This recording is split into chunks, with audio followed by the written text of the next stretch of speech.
ప్రభు అయిన యేసుక్రీస్తు నామమున మీ అందరికీ శుభాభివందనాలు తెలియజేస్తుంటున్నాను. అందరూ ఎలా ఉన్నారు?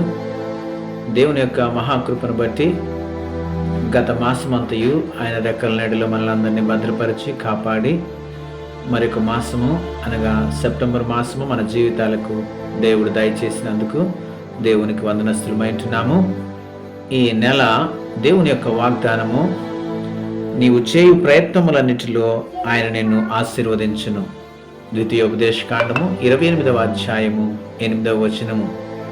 దేవుడు మనం చేయు ప్రయత్నములు అనగా ఉద్యోగ ప్రయత్నం కావచ్చును, శుభకార్యాలు, వివాహ ప్రయత్నములు కావచ్చును, ప్రతి విషయములో దేవుడు మన ప్రయత్నములను సఫలము చేసి మనల్ని ఈ మాసములో గొప్పగా ఆశీర్వదించి మనలందరికీ శుభకరమైన మేలులు దయచేయునుగాక.